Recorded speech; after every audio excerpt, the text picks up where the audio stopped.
ದೇಶದ ಚೌಕಿದಾರ ಜನರ ಹಣವನ್ನು ಲೂಟಿಕೋರರಿಗೆ ಕೊಟ್ಟಿದ್ದಾರೆ ಅಂತ ಎಐಸಿಸಿ ಅಧ್ಯಕ್ಷ ರಾಹುಲ್ ಗಾಂಧಿ ಪ್ರಧಾನಿ ಮೋದಿ ವಿರುದ್ಧ ವಾಗ್ದಾಳಿ ನಡೆಸಿದರು. ಹಾವೇರಿಯಲ್ಲಿ ನಡೆದ ಕಾಂಗ್ರೆಸ್ ಪರಿವರ್ತನಾ ರ್ಯಾಲಿಯಲ್ಲಿ ಮಾತನಾಡಿದಂತಹ ರಾಹುಲ್, ನನ್ನನ್ನು ಪ್ರಧಾನಿ ಮಾಡಬೇಡಿ, ಚೌಕಿದಾರ ಮಾಡಿ ಎನ್ನುತ್ತಿದ್ದ ನರೇಂದ್ರ ಮೋದಿ ರಫೇಲ್ ಡೀಲ್ನಲ್ಲಿ 35,000 ಕೋಟಿ ಲೂಟಿ ಮಾಡಿದ್ದಾರೆ.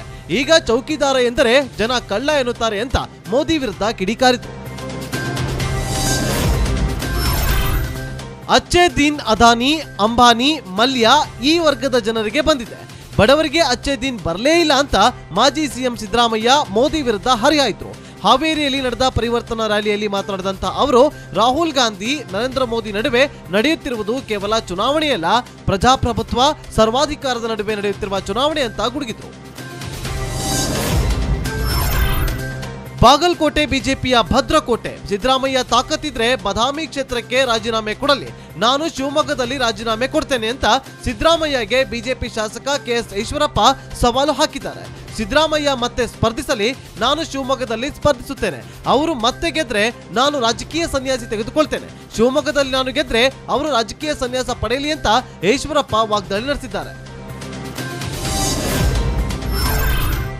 ಮೋದಿ ಅಧಿಕಾರಕ್ಕೆ ಬಂದ ಮೇಲೆ ಉಗ್ರರು ನಕ್ಸಲರ ಸದ್ದು ಅಡಗಿದೆ ಅಂತ ಬಿಜೆಪಿ ರಾಜ್ಯಾಧ್ಯಕ್ಷ ಯಡಿಯೂರಪ್ಪ ಹೇಳಿದ್ದಾರೆ. ಮಂಗಳೂರಿನಲ್ಲಿ ಮಾತನಾಡಿದಂತ ಅವರು, ಮೋದಿ ಪ್ರಧಾನಿಯಾದ ನಂತರ ದೇಶದಲ್ಲಿ ಆರ್ಥಿಕಾಭಿವೃದ್ಧಿ ಆಗಿದೆ, ಇಡೀ ವಿಶ್ವವೇ ಅವರ ಆಡಳಿತವನ್ನು ನೆಚ್ಚಿಕೊಂಡಿದೆ. ಕುಮಾರಸ್ವಾಮಿ ಆಡಳಿತಕ್ಕೆ ಬಂದ ಮೇಲೆ ರಾಜ್ಯದ ಸ್ಥಿತಿ ಹದಗೆಟ್ಟಿದೆ, ಕುಮಾರಸ್ವಾಮಿ ನಮಗೆ ದ್ರೋಹ ಮಾಡಿದ್ದಾರೆ, ಅವರಿಗೆ ಜನ ಪಾಠ ಕಲಿಸಬೇಕು ಅಂತಂದ್ರು. ದೇಶದಲ್ಲಿರುವ ತುಕಡೆ ಗ್ಯಾಂಗ್ ಏರ್ ಸ್ಟ್ರೈಕ್ ಬಗ್ಗೆ ಪ್ರಶ್ನಿಸುತ್ತಿದೆ. ದೇಶಭಕ್ತರಾದವರು ಏರ್ ಸ್ಟ್ರೈಕ್ ಬಗ್ಗೆ ಪ್ರಶ್ನಿಸುವುದಿಲ್ಲ ಅಂತ ಪ್ರಧಾನಿ ನರೇಂದ್ರ ಮೋದಿ ಕಾಂಗ್ರೆಸ್ ವಿರುದ್ಧ ವಾಗ್ದಾಳಿ ನಡೆಸಿದರು.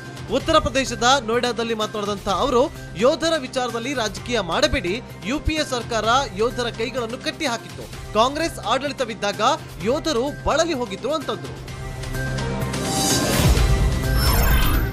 5 ವರ್ಷದಲ್ಲಿ 3 ಬಾರಿ ಗಡಿ ದಾಟಿ ಏರ್ ಸ್ಟ್ರೈಕ್ ನಡೆಸಿದ್ದೇವೆ, ಅದರಲ್ಲಿ 2 ಏರ್ ಸ್ಟ್ರೈಕ್ ಬಗ್ಗೆ ಮಾಹಿತಿ ನೀಡುತ್ತೇವೆ, 3ನೇದರ ಬಗ್ಗೆ ಮಾಹಿತಿ ನೀಡೋಕೆ ಸಾಧ್ಯವಿಲ್ಲ ಅಂತ ಕೇಂದ್ರ ಗೃಹ ಸಚಿವ ರಾಜನಾಥ್ ಸಿಂಗ್ ಹೇಳಿದ್ದಾರೆ. ಮಂಗಳೂರಿನಲ್ಲಿ ಮಾತನಾಡಿದ ಅವರು, ಭಾರತ ಭಯೋತ್ಪಾದನೆಯನ್ನ ನಿರ್ಮೂಲನೆ ಮಾಡುವ ಪಣ ತೊಟ್ಟಿದೆ, ಉಗ್ರರು ಪಾತಾಳದಲ್ಲಿ ಅಡಗಿದ್ರು ಹೊಡೆದು ಹಾಕೋ ತಾಕತ್ತು ನಮಗಿದೆ ಅಂದ್ರು. ಪ್ರಧಾನಿ ಮೋದಿ ನಮ್ಮ ಡ್ಯಾಡಿ, ಅವರು ಇಡೀ ದೇಶಕ್ಕೆ ಡ್ಯಾಡಿ ಇದ್ದಂತೆ ಅಂತ ತಮಿಳುನಾಡು ಸಚಿವ ಕೆಟಿ ರಾಜೇಂದ್ರ ಬಾಲಾಜಿ ಹೇಳಿದ್ದಾರೆ. ತಮಿಳುನಾಡಿನಲ್ಲಿ ಜಯಲಲಿತಾ ಅಮ್ಮ ಇರೋ ತನಕ ಅವರ ಕಂಟ್ರೋಲ್ನಲ್ಲಿ ರಾಜ್ಯವಿತ್ತು, ಅವರು ಇಲ್ಲವಾದ ಮೇಲೆ ಅವರ ಸ್ಥಾನವನ್ನ ರಾಜ್ಯದಲ್ಲಿ ಮೋದಿ ತುಂಬಲಿದ್ದಾರೆ. ಬಿಜೆಪಿ ನಮ್ಮ ಜೊತೆ ಮೈತ್ರಿ ಮಾಡಿಕೊಂಡಿದೆ, ಎಐಡಿಎಂಕೆ ಅವರ ನಾಯಕತ್ವವನ್ನ ಒಪ್ಪಿಕೊಂಡಿದೆ ಎಂದಿದ್ದಾರೆ. ಜಮ್ಮು ಕಾಶ್ಮೀರದಲ್ಲಿರುವ ಜಮಾತ್ ಎ ಇಸ್ಲಾಂ ಉಗ್ರ ಸಂಘಟನೆಗೆ ಐಎಸ್ಐ ಜೊತೆ ನಂಟಿದೆ ಎಂಬ ಬೆಚ್ಚಿ ಬೀಳಿಸುವ ಮಾಹಿತಿ ಬಹಿರಂಗವಾಗಿದೆ. ದೆಹಲಿಯಲ್ಲಿರುವ ಪಾಕ್ ಹೈಕಮಿಷನರ್ ಜೊತೆಗೂ ನಂಟಿದೆ ಎನ್ನಲಾಗಿದೆ. ಜಮಾತ್ ಸಂಘಟನೆ ಪಾಕಿಸ್ತಾನದೊಂದಿಗೆ ನಿರಂತರ ಸಂಪರ್ಕ ಹೊಂದಿದ್ದು, ಅಕ್ರಮ ಶಸ್ತ್ರಾಸ್ತ್ರ ಸಾಗಣೆ, ಉಗ್ರರಿಗೆ ತರಬೇತಿಯ ಬೆಂಬಲ, ಪಾಕ್ ಉಗ್ರರಿಗೆ ಬೆಂಬಲ ನೀಡುತ್ತಿದೆ ಅಂತ ಕೇಂದ್ರ ಸರ್ಕಾರದ ಮೂಲಗಳು ತಿಳಿಸಿವೆ. ಭಾರತೀಯ ವಾಯುನೆಲೆ ಬಳಿ ಹಾರಾಟ ನಡೆಸುತ್ತಿದ್ದ ಪಾಕಿಸ್ತಾನದ ಡ್ರೋನ್ ಒಂದನ್ನ ಸೇನೆ ಹೊಡೆದು ಉರುಳಿಸಿದೆ. ರಾಜಸ್ಥಾನದ ಶ್ರೀಗಂಗಾನಗರ ಸೆಕ್ಟರ್ ಬಳಿ ಡ್ರೋನ್ ಹಾರಾಟ ನಡೆಸುತ್ತಿತ್ತು.